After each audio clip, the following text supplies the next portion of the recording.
I'm Nick Glaves, Managing Director of Red Stag Media, and back with another Agri Marketing Mastery video. We're in the middle of summer. The weather recently has been absolutely fantastic, and of course that can only spell one thing in the agri industry, that's the show season. Shows are underway, people are having a great time and enjoying them, so we thought we'd just share a few tips about how to get the most engagement from your show stand, really get people visiting it, generate some leads, and generally get as much as you possibly can out of some great events that we see, in the UK during the summertime. Really, when we look at doing shows, we split it into three different aspects. We split it into pre-show activity, activity on the day, and post-show activity. So we're going to go through it in that kind of order. And really, when it comes to sort of pre-show activity, this is about telling everybody that you're going to be there. You need to raise awareness. A lot of people who go to these shows have a bit of a fixed itinerary. There's particular companies they want to see. They're going to get those listed and down. And if they don't know that you're going to be there, clearly you're not going to be on that list. So telling everybody that you're going to be there is a must in the run-up to the event. Obviously, social media is a great way of doing that. As we get close to the event, post more and more regularly. Use hashtags that are associated with the event. You must do that, and also perhaps tagging the event organisers in the hope that you might get some shares. But use that content wisely, and it should start to inform people who are not in your database that you're going to be there. But also utilise your database. Tell your existing customers that you're going to be there, and tell them what you're going to be doing. Are you going to be bringing some different products that they're not using at the moment? Invite them along to see those. Are you even going to unveil some new innovations that might interest them? Let them know what you're doing. Give them a reason for them to turn up at your stand. And if you do that, then you're going to look like you've got a popular stand. There's going to be people there, and that will attract other people in. But one thing that's really vital to do as well, we feel, is that get in touch with companies that you really want to work with. See if they're going. Offer them potentially the opportunity via a personal invite to even have a short meeting with you. And the reason why this is worth doing is that people go to these shows, they're having a good time, they're in a good mood generally. They might be able to spare 15, 20 minutes here or there, which they might not be able to find in a standard working day. So they might be more open to having a meeting. They might not be, but it's always worth asking and finding out, because if you can get in front of those key clients you want to work with, a show might be a really good place to do that. So that's what you really need to do on the run up to the show, really drive awareness that you're going to be there. But what do you need to do when you're there? How are you going to stand out? And that is the big issue, the big question with shows, is that you're one stand, and in some of these really big agri shows, you're one stand amongst potentially hundreds of others, certainly scores, often over 100. And some of those are going to be your direct competitors. So how are you going to stand out? How are you going to get people to your stand? The first thing is you're going to need an attractively designed stand. And if you don't have in-house design capability, we really recommend that you get your stand professionally designed. If you're going to cobble something together, you're going to what is probably quite an expensive event. If you've got a stand that's cobbled together, what message does that give to potential clients? For us, it says you're a company that's willing to cut corners, and nobody wants to work with a company that's willing to cut corners. It's false economy. So get an attractive stand designed. It's going to pay dividends. Particularly you're going to be able to reuse it. It's an investment. Every time you go to a show, you're going to know you've got an attractively designed stand, and to not do that is really poor economy, false economy. So don't do that. Equally, consider the layout of your stand. So if you are, for example, a large machinery manufacturer, you might be tempted to put your biggest and most impressive, shiniest bits of kit right at the front of your stand. But if they're overshadowing the smaller bits of kit, and the people going to the show are potentially more interested in that's more what they're looking for, this might put them off. They might see the huge bits of kit and walk straight past and go see a competitor because they didn't know that you had the equipment on display that they were actually interested in. So always consider how your stand appears to visitors, not just how you might want it to look to make it the most impressive. At the end of the day, you're creating a visitor experience. It's not just for your own purposes that you've got this stand. You want to attract them in. So think about layout. Another tip is to use video. Video is great for all sorts of reasons. It can demonstrate how your products work. It can demonstrate the benefits of your products. What this does is cater for people who might be very early in the buying cycle or just on a fact-finding mission. They'll be able to see what your product does, and they'll be able to take away that information, but without necessarily having the hard sell of speaking to somebody, because not everybody is comfortable with that, or not everybody is ready for that. So the use of video is a really good way to cater for those people. And for the same reason have plenty of printed collateral there, plenty of brochures, flyers, whatever it is you use to get across the key messages and the key benefits of your product. Have that so they can take it away and then they can look at that in their own time. And then you will start potentially to see that they'll come back to you at a later date when they're ready to have those discussions. But just bear in mind, not everybody is ready to have those discussions at a show. Extending that, if you really want to kind of start to stand out, consider including an interactive element on your stand. You know, this is used extensively in other business expos and other sectors, and is starting to become more and more into the agri sector. But you know, it's not always possible to demonstrate the full breadth of what your product can do, or give a full demonstration of it in the context of a show. But if you start to use things like VR, you can do that. You know, it's a novelty. People are going to be attracted to come and see that. They're going to want to use the VR set. They're going to want to experience how that feels. And it's a really good talking point. So starting to invest in those kind of novel technologies that give people an immersive experience is a really valuable thing to do to attract people to your show stand. One thing that's really important to consider is having the appropriate staff. We all know colleagues who are absolutely happy to just wander up to anybody, talk to them, very, very confident, engage them in conversation, and those are the people that you want, because we also all have colleagues that, their biggest nightmare is to have to go and speak to strangers and pitch to them cold and one thing and another. And a show that you've paid probably quite a lot of money to attend is not really a great place for staff training, on-the-job staff training. You want the people there who are capable of outreaching to people straight away, engaging in conversation, being chatty, being confident, telling them all about the product, and really giving that visitor a great experience, because that great experience is reflective of your business and of your products and everything else. So you need those people who are going to really present that best picture and engage with people and get the information that they need, so you can solve their problems with your products. So yeah, as I say, we know people who are not good at that, and it's probably not the best environment to put them into. That said, if your team, if you have a shortage of people who are really engaging like that, and maybe your team are more technical, at the show isn't the place to train them.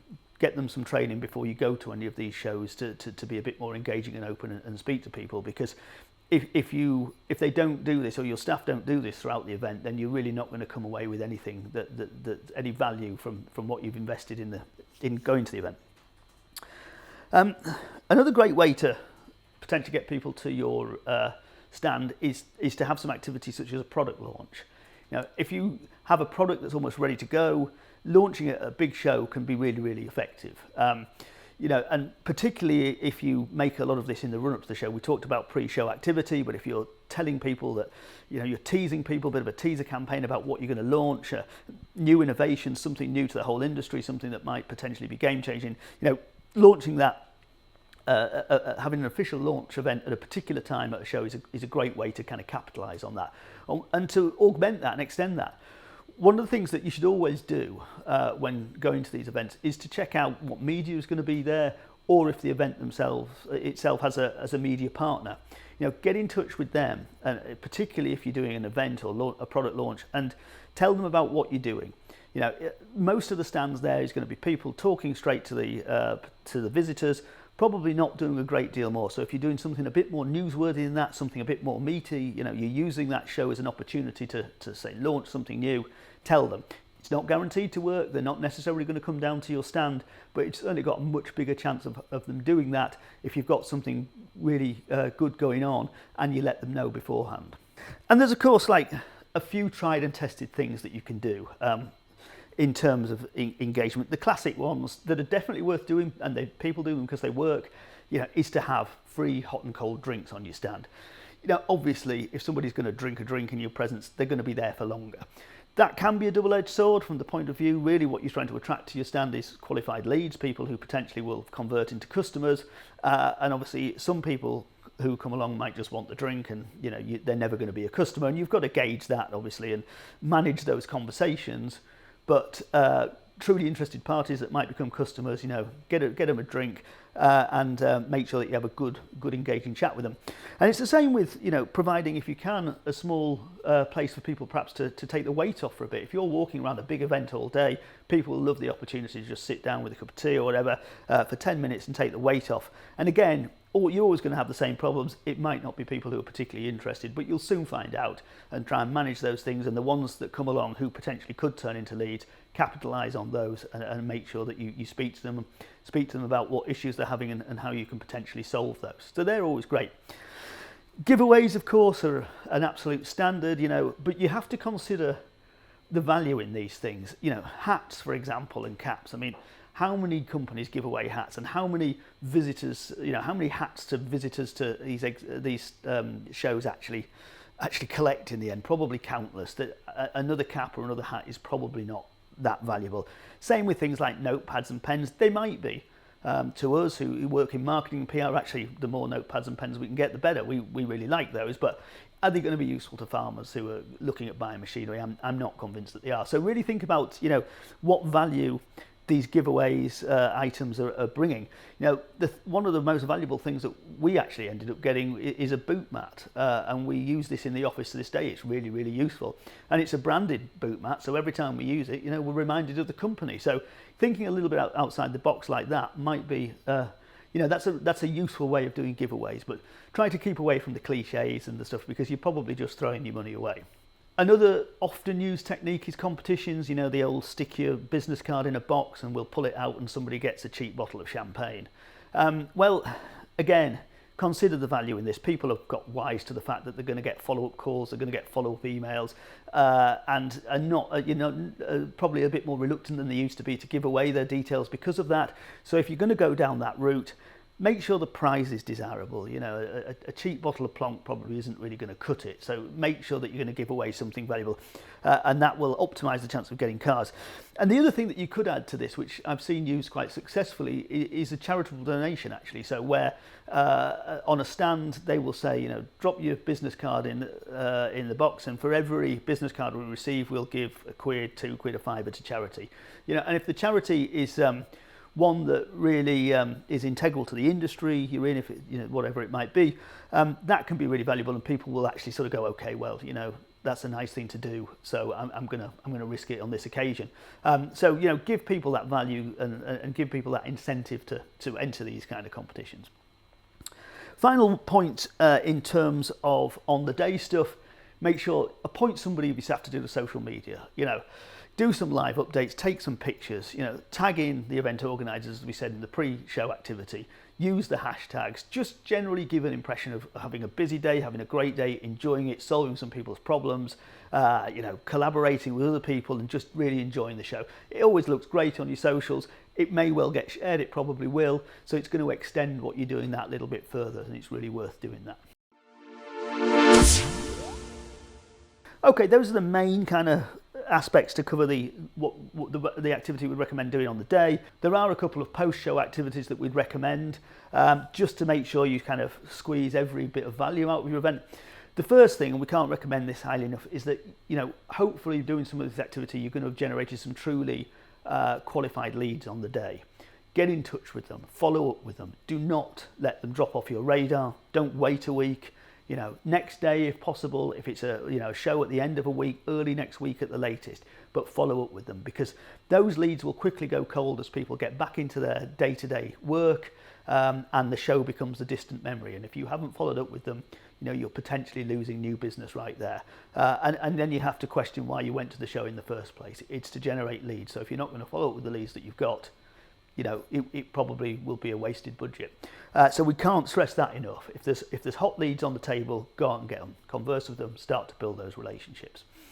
In terms of sort of post-show content, well, a show report perhaps is something you can put out to your database, telling people what you've done, particularly if there's a lot of clients that weren't there, they might have missed it. And if you have done some interesting stuff like launching a new product, again that then might be useful to them, tell them how successful it was, tell them how well the new product's gone down, give them a bit of spiel about the product, because it might well be something that they can that they're interested in themselves, and just sort of keep them informed about what went on. And you can do a similar thing with social media. Hold a bit of social media content back, and over the next 2 or 3 days just post a bit to keep reminding people of what a great time you had, what you did, and just generally what a good event it was. Again, that kind of stuff can't help, and it keeps people a little bit in that kind of show mood. And the final point, and second only to following up on the qualified leads, is to debrief and discuss. Now, you're going to find that there are things that worked well on the day, and you're going to find the things that didn't work quite so well. So be honest about those, have a discussion, and then reshape how you do what you do for the future, and double down on the things that worked, maybe get rid of or try something else for the things that didn't work. But by doing that, you're going to constantly improve your show performance. You're going to bring something perhaps a little bit different each time. How many times have you been to a show and you see the same company doing exactly the same thing? Don't be that company, just evolve a little bit each time you go. And you're going to get more and more interest as you go along, and more interest develops into more leads, and more leads develops into more customers. And so by doing that, as I say, debriefing and improving, you're really going to maximize your impact at events. So, we're recording this middle of show season. There's still plenty to go at. We go to them, we love them. So if you see us there, don't hesitate to say hello. We always love speaking to new people. But equally, if you want some advice, some further advice on how to get the most out of the rest of the show season, by all means get in touch, and we can talk about that a little bit more. But in the meantime, I hope you've enjoyed this video, and we'll see you on the next Agri Marketing Mastery.